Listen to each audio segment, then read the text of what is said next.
Tomorrow is my wedding. I'm supposed to be the happiest woman in the world.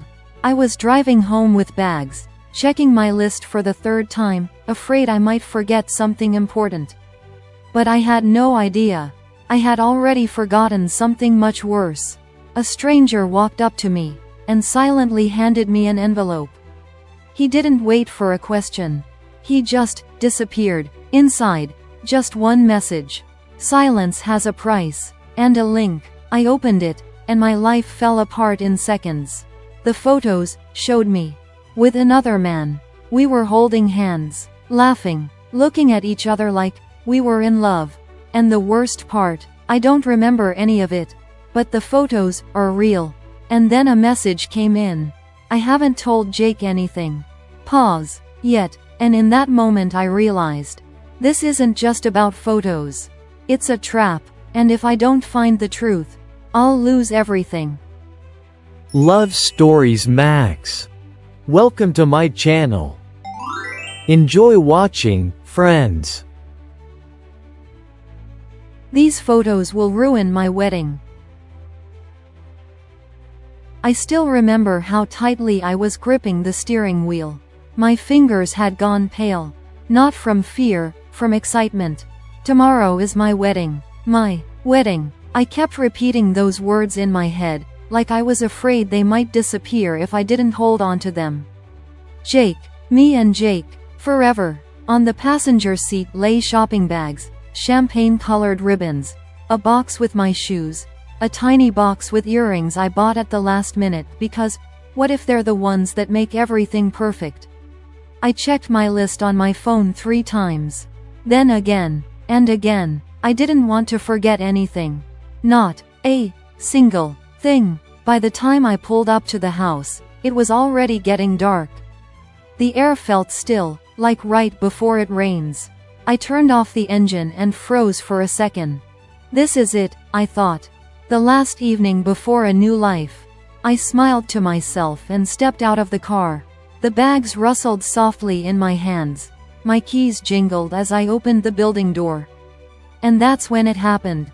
Grace? I turned sharply. A man stood in front of me.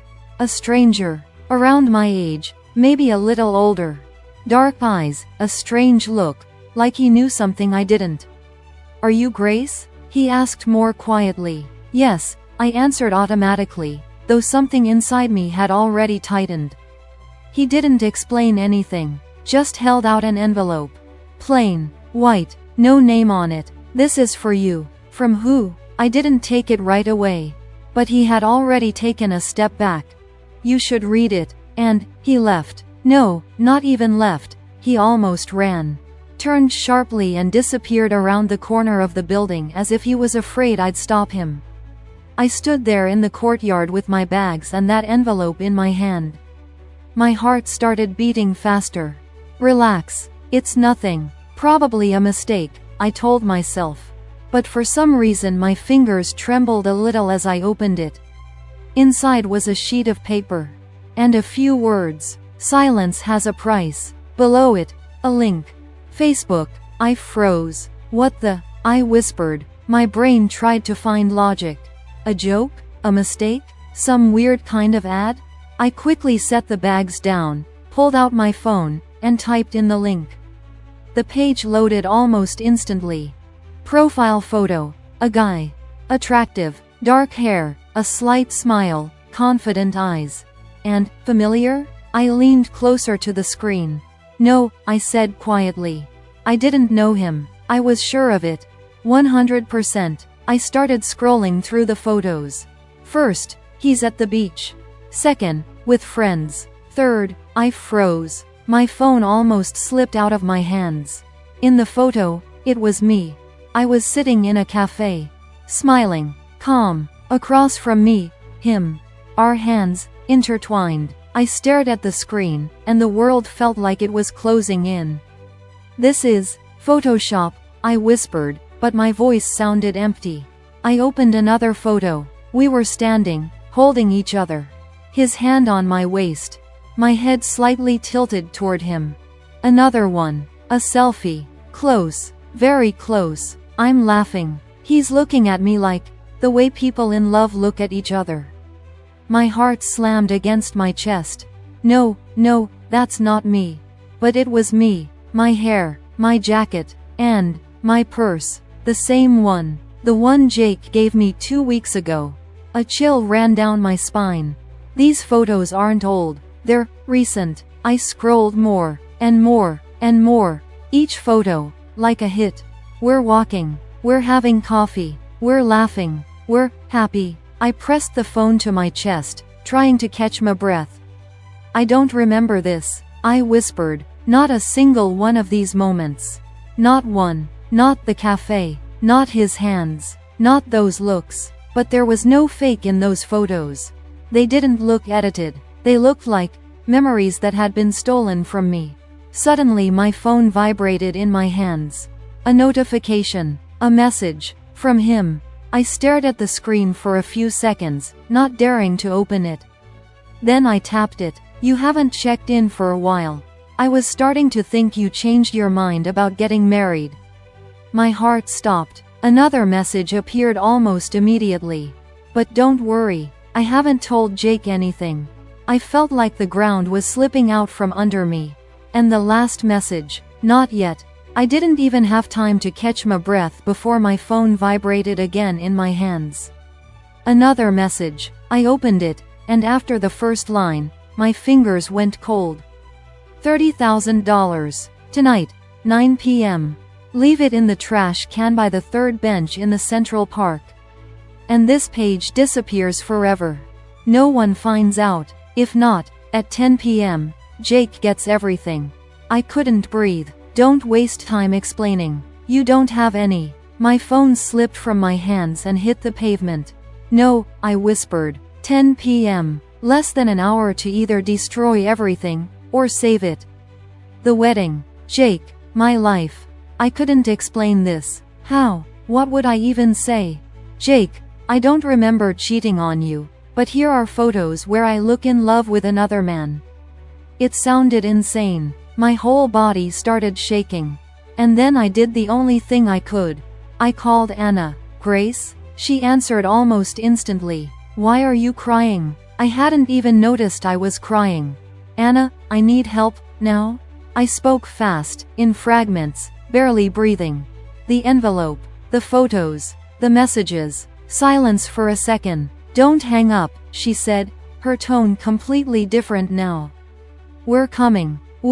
10 minutes later, a car screeched to a stop in front of my building. Anna ran out first. Behind her, Paul. I'd only seen him a few times before, but now he looked different. Focused, cold, like someone already calculating moves ahead. Show me everything, he said. I handed him my phone. His eyes moved quickly across the screen. This isn't just blackmail, he said quietly. This is someone who's sure you'll pay. I can't, I whispered. I don't even have that kind of money, and even if I did. You're not paying, he cut me off. I looked at him. We're taking them. Everything started moving fast. Paul made a call, then another. His voice was sharp, precise. Central Park, third bench. No uniforms, no sirens. Keep it quiet. 20 minutes later, we were there. The park looked normal. People walking. Someone sitting with coffee. A couple laughing near the fountain. But now I saw more. A man with a dog checking his watch too often. A woman with a book who never turned a page. A guy on a bike circling the same path. Ours, Paul said quietly. The exits were covered. Subtle. Invisible. I stood there holding the bag. Inside, fake money. You've got this, Anna said, squeezing my hand. What if they know? My voice trembled. Then we'll be ready. Paul was already watching a tablet. Drones up, he said. We see everything. 9 p.m. I walked toward the third bench. Every step echoed too loudly in my head. 1, 2, 3. The bench. The trash can. I bent down. My heart was pounding so hard I was sure they could hear it. And I dropped the bag inside. My hands were shaking. I turned and walked away without looking back. Grace, don't turn around. Paul's voice came through the earpiece. Just keep walking. I sat down on another bench, trying to look normal. 1 second, 2, 5, 10, nothing. I sat on the bench, feeling the cold slowly seep through the fabric into my skin. My hands were shaking, but I forced myself to look calm. Grace, Paul's voice suddenly sharpened in my earpiece. Movement. I froze. 2 cyclists just turned into the park. Hoodies, moving fast through the paths. My heart started pounding like it was about to break out of my chest. They're heading straight for the bench. I didn't move, didn't even breathe, and then, I saw them. 2 figures. Fast, too precise to be random. They slammed their brakes. One jumped off instantly. Trash can. Bag. Gone. They took it, Paul said shortly. And within a second, they were gone, cutting through the park like they knew it by heart. Intercepting. Time slowed. I just sat there, waiting. 1 second. 2, 5, got them, Paul said. Stopped. I closed my eyes. But the real shock came next. Grace, his voice turned quiet. You know them. I stood up. Near the park exit stood kids. 2 boys. Small. Familiar.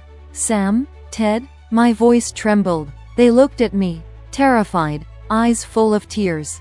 And suddenly they broke. We won't do it again. The younger one cried, please forgive us. It was a bad idea.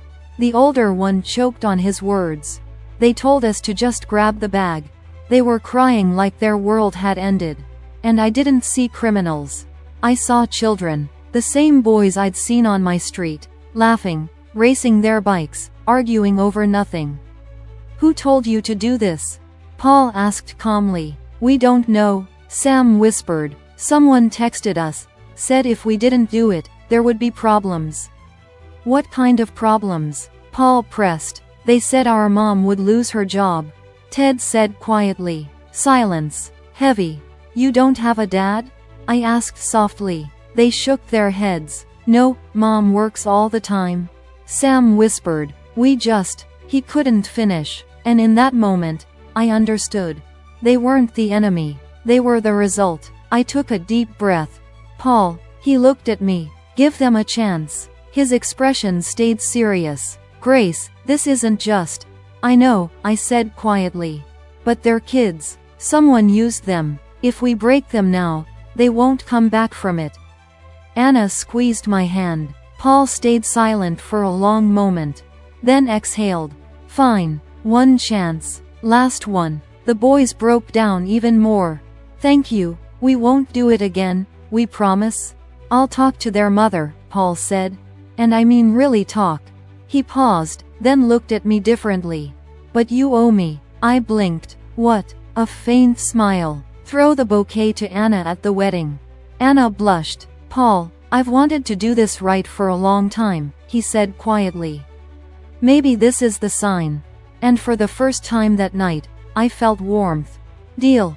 The next morning, I stood in front of the mirror in my white dress. Soft light, quiet calm, but I wasn't the same anymore. I was stronger, sharper. I still didn't know who was behind that account. But I knew one thing. I wasn't a victim anymore. Grace, Jake's voice came from behind the door. Are you ready? I smiled. Yes. And when the moment came, I threw the bouquet. It flew through the air, almost in slow motion, and landed right in Anna's hands. I looked at Paul, and saw the way he looked at her, like the whole world disappeared. And in that moment, I understood. Sometimes the darkest nights come right before the brightest mornings. And even if someone tries to destroy your story, with the right people beside you, it only becomes stronger. And mine? It's only just beginning. Thank you for watching. Subscribe to my channel so you don't miss new stories. And also write in the comments how you liked this story on a scale of 1 to 5. Watch the following video and enjoy watching.